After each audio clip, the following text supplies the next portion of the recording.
G'day guys, welcome back to the True Footy YouTube channel for the final video of what has been an 18 video long series going through each team in the AFL and doing a bit of a profile on how 2023 went, what their best 22 is likely to look like, at least for the start of 2024, their overall list changes, a bit of an off-season summary, perhaps what they need to add to their list going forward, and also what 2024 might entail for each individual club. So I've done all 17 teams. I went through reverse order alphabetically, and today finally I'm getting to the Adelaide Crows. Some of you thought that I would give up before I got to the Crows. Here we are. It's time to talk about Adelaide. If you want to see any of the other videos that I've done on each of the respective teams, obviously you can first of all subscribe to the channel, but second of all, there is a playlist called team-based videos for 2024 in which all 18 teams are there now. So how exciting. Now I have to think of my next video series. So let's talk about the Adelaide Crows, and they are another team in this series, of which there are a few, in which 2023 saw a very up and down year. So they were pretty inconsistent, but on the plus side, at their best, their top form was up there with some of the best teams. Maybe it's a stretch to say with the best teams in the competition, but they looked red hot at times and looked capable of matching it with the best, and evidently they did. They got pretty close to beating Collingwood twice, for instance. They also won both showdowns in pretty stylish fashion, it has to be said. Their attack was a big feature this year. That was spearheaded by Taylor Walker, who kicked 76 goals, was ridiculous. This was the introduction of Isaac Rankin into this forward line as well, and he really took another step as to being one of the most dangerous young small forwards of the competition. And ultimately, it was only a controversial umpiring decision which saw them miss out on finals, and arguably they really did deserve it. But generally speaking, I do think it's a young, talented side who batted above their weight. I know I got criticism throughout this year for underrating Adelaide a little bit, but I don't know if that's completely true. I mean, I think a lot of it was based on my power rankings, which does factor in previous form, and this was obviously a big improvement from Adelaide this year, and ultimately they still did miss the finals. However, what I will say is that I really do see potential for this side to improve quite rapidly, because I do think a really good indicator of when a team is about to explode is that while they might still have bad performances, when they're at their best, Adelaide look extremely dangerous, and they boast one of the most damaging forward lines in the competition. But they were a little bit up and down, in particular with their form home versus away, which again is not the end of the world. I mean, usually that's probably the evolution of a side starting to improve, is that they start beating teams at home and then they struggle away. So I think that is a very normal part of their evolution as a side. Throughout the year, we did see an interesting development where they gave Matt Crouch another opportunity. It did seem like he was pretty much banished from the Crows. But when he came back to the side, he played 6 games and he averaged 29 disposals, and his ball use looked much improved as well. We saw, in terms of individuals, we saw an evolution of a player in Jordan Dawson, who previously was a bit more of a running defender, and a good one at that. He stepped into the midfield full time, and he was an All-Australian as well. So one clear grounds for improvement, is their form versus home and away. So statistically, they had 2 wins and 7 losses away from home this year, and at home they won 9 from 13 games. Again, I think that speaks to a lot of upside, and I think we will see that improvement from Adelaide to a degree this year. So let's talk about their off-season in terms of who left the club, firstly, and then who joined.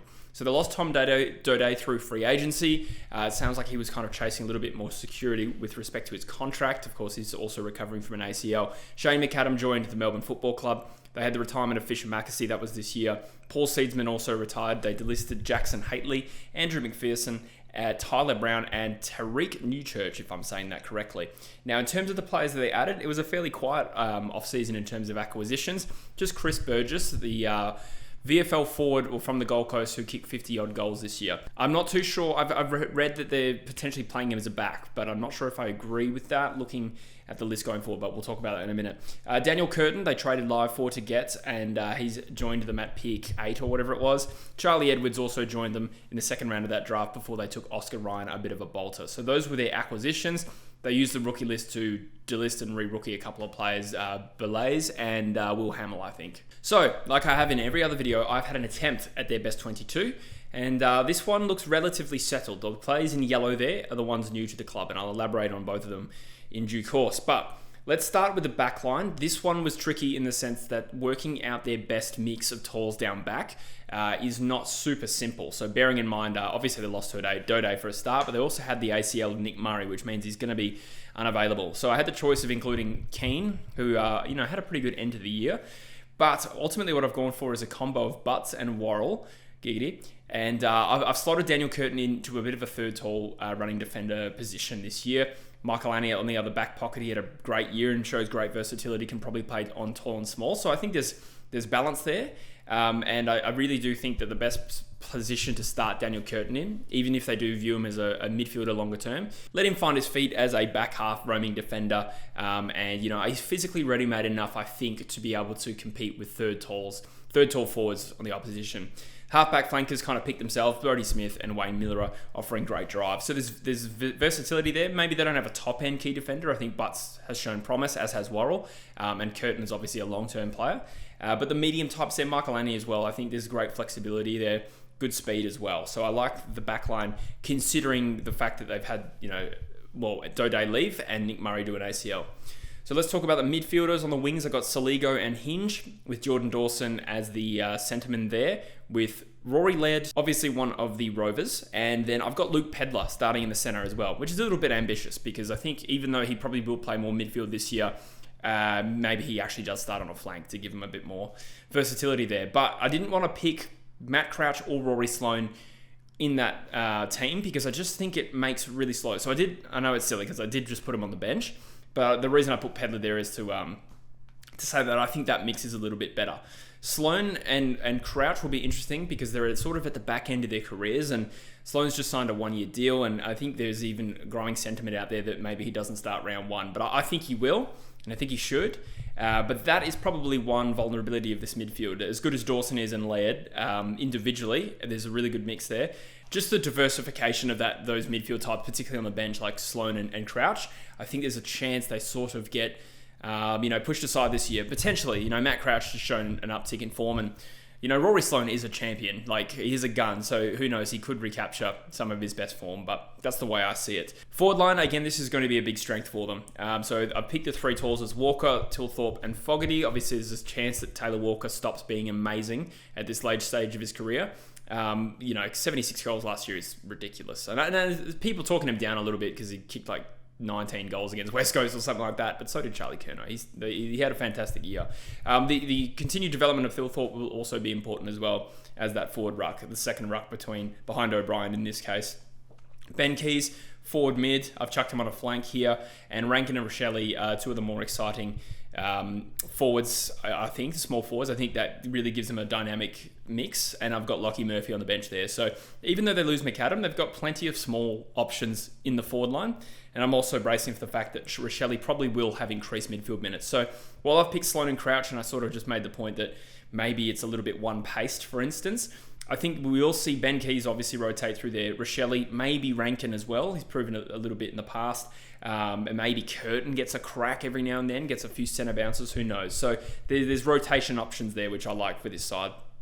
Chase Jones makes this side on the bench, and as I said, Lockie Murphy too. So one brave call I've put is Charlie Edwards as the sub. Now this might not be realistic because there's probably better options. There's probably, Crows fans pointing out Sam Berry, Harry Schonberg, Braden Cook, Ned McHenry, these guys who could potentially play that role first, but I wouldn't mind them just throwing him in the deep end a little bit, because I do think he has the attributes to probably contribute pretty well, from round one, and he does give them that speed and drive, which, is potentially the other thing lacking with that midfield. But I think long term, he really diversifies that midfield mix with his size and speed as well. So I'd like to see Charlie Edwards play, but that one's probably just me picking that because that's what I want to see.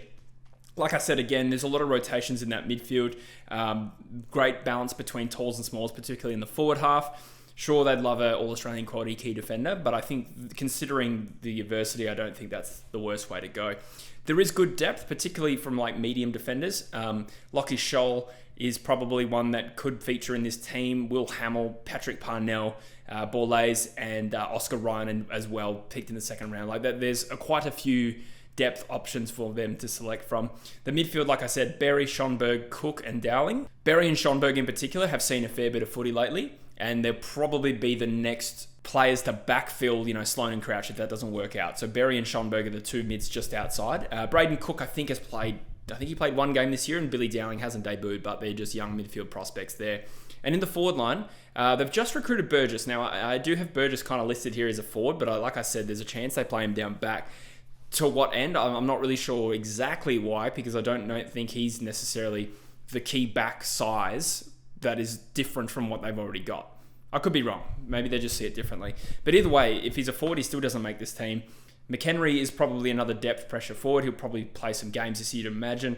Himmelberg was one player that they didn't really want to let go of this year without a replacement coming in, which I found a little bit interesting. It was probably based on Chol. They missed out on Chol, so they decided to keep Himmelberg. But again, when you consider there's also Gollant, I forget how to say it, but it's Lockie Gollant. He's played as a medium forward too, or a taller medium, like third tall type anyway. So I think the depth is good across the board there. It's just about waiting for some of those players like, a Pedler and a Saligo to potentially rise to the top, so to speak, fulfilling their potential. But there is some nice quality in this team for sure that is already contributing to a good level. If they can get a Pedler or a Saligo to step up again in 2024, or even a Chase Jones potentially, then that will obviously see the linear improvement from this side. But it is starting to mature quite nicely, and you'd imagine they're kind of at the end of this rebuild that's been undertaken since the grand final in 2017. So having mapped out their best 22, usually what I do is talk about some ongoing needs, like how can this side improve further. I will point out straight off the top, Tyler Welsh will be a father-son prospect this year for the Crows. He's probably expected to go, dare I say it, top 10, probably first round at this stage. And he's a key forward, currently only 191 centimetres, but you imagine he'll grow over the course of this year. So again, another key forward talent for Adelaide to consider, and that helps them potentially backfill Taylor Walker when the time comes. He'll probably miss it to replace him straight away. I don't know how long Tex has got left, but again, just another highly rated key forward prospect will join Adelaide this year. I'd say they probably want to transition in younger, quicker mids to replace Crouch and Sloan.